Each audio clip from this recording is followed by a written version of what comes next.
मसीह के नाम में आप सभी का धन्यवाद करते हैं कि आज आप हमें मौका देते चले चले जा रहे हैं। धन्यवाद के योग्य पिता परमेश्वर का शुक्रिया अदा करते हैं। जीवित और जीवितों की पृथ्वी पर लाने वाला और जिंदगी को जिंदगी सिखाने वाले उस परमेश्वर का हम धन्यवाद करते हैं। यहाँ पर लिखा गया है मसीह यानी जिंदे प्रभु में जीने वाले व्यक्तियों का न्याय करने का समय आ चुका है। और पहला पत्रस उसका 4 का 17 वचन आपके सामने पेश करना चाहूंगा। उसमें लिखा क्या वह समय, क्योंकि वह समय आ पहुंचा है कि पहले परमेश्वर के लोगों का न्याय किया जाए। किनका न्याय किया जाए? क्या हो रहा है, क्या नहीं कर रहे हैं, क्या रीति रिवाज में है, पाप में है, गलती में है, झगड़े में है, ईर्ष्या में है, घमंड में है, अपराध में है, लालच में है, परेशानियों में जीवन को कठिनाई के साथ जी रहे हैं। क्यों? क्या कारण? परमेश्वर के वचनों के साथ अच्छी जिंदगी नहीं बिताने के कारण ऐसा होता है।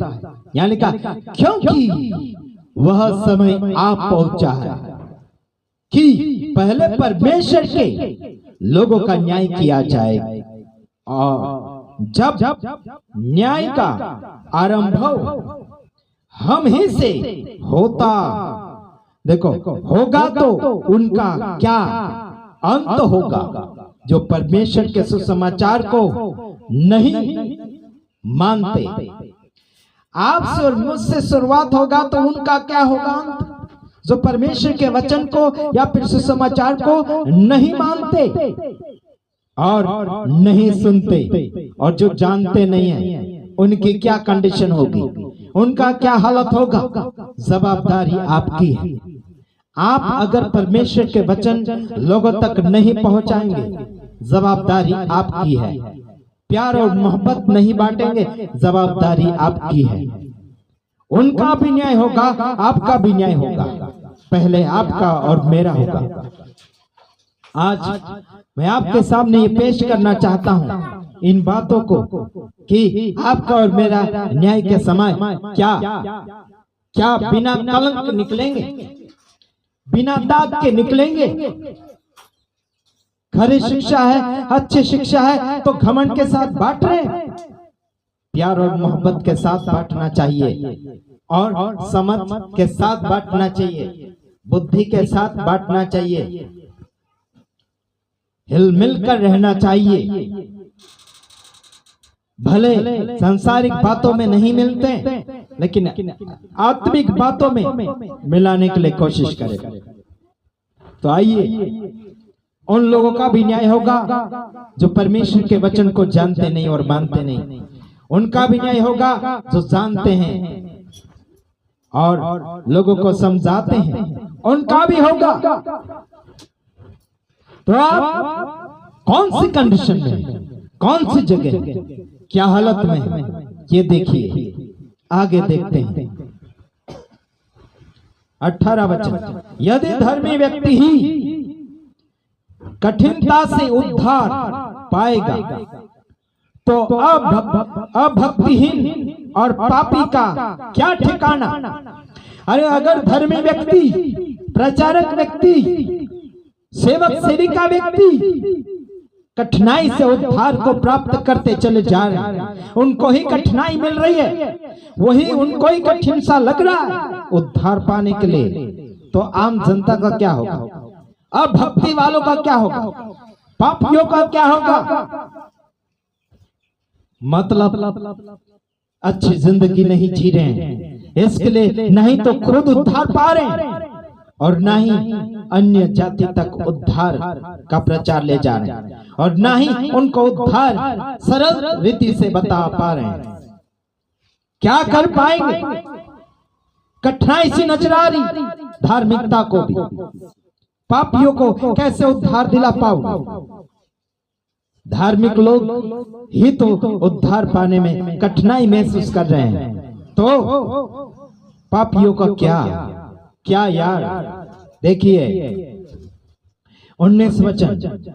इसलिए जो परमेश्वर की इच्छा के अनुसार दुख उठाते हैं वे भलाई करते हुए अपने अपने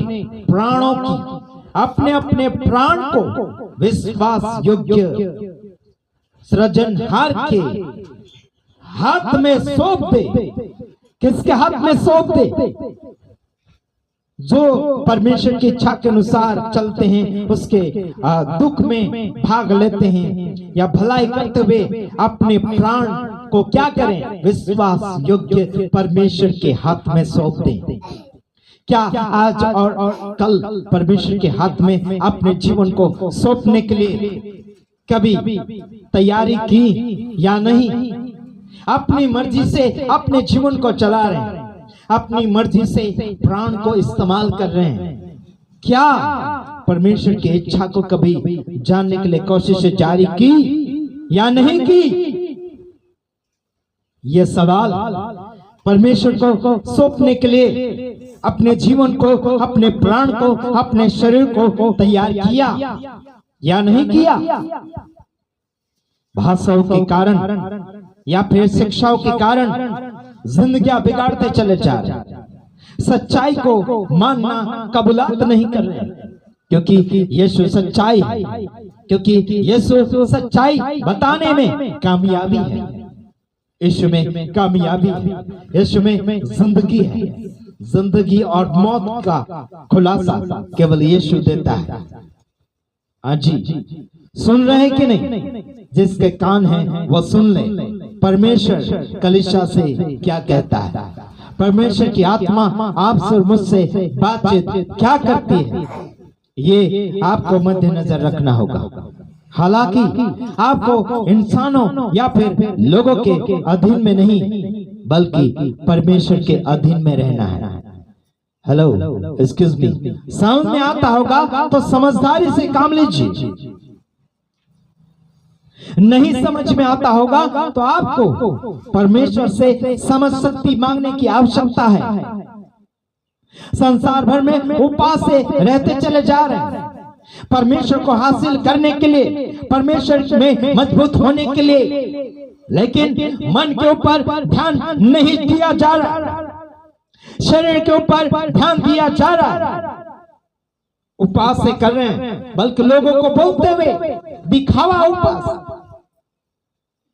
लोगों को बोलते हुए 3 दिन का, 4 दिन का या 40 दिन का, ये दिखावा करने वाले धार्मिक लोग होते हैं, या फिर पाखंडी कहा जाता है उनको।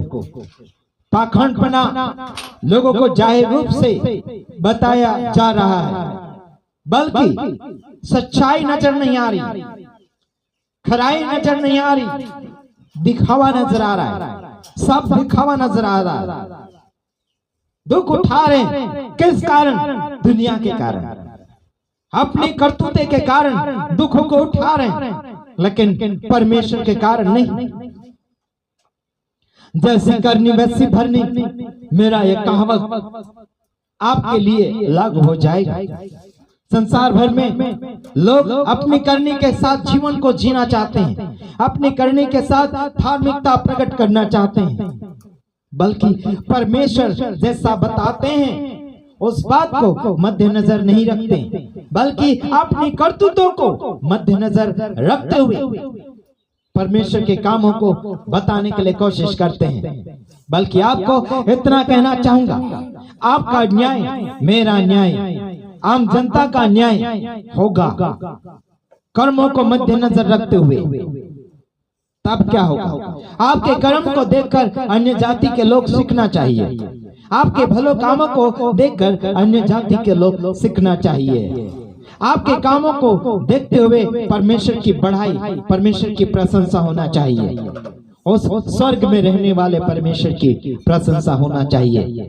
आपके कामों को मद्देनजर रखते हुए, बल्कि आपके कारनामों को मद्देनजर रखते हुए भलाई नहीं बल्कि बुराइयां उत्पन्न हो रही है।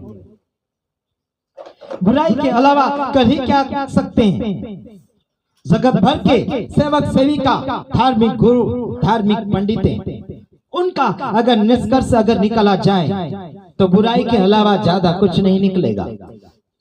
हाँ जी, सबके अंदर छाया हुआ बुराई, भलाई बहुत कम नजर आती है। अगर भलाई अगर नजर ला रहे हैं सामने की ओर, तो वो दिखावा वाला हो रहा है, घमंड के साथ हो रही है। घमंड यानी भलाई। क्या हो रहा है? परमेश्वर के कलामों को मजाक रीति से इस्तेमाल किया जा रहा है। ऐसा बिल्कुल नहीं होना चाहिए। मैं आशा करता हूं कि कुछ बातें आपको समझ में आई होगी, और अगर आप अधिक जानकारी लेना चाहें तो जरूर आप हमसे कांटेक्ट कर सकते हैं। Okay, God bless you. प्रभु आप सबको आशीष करें। आमीन।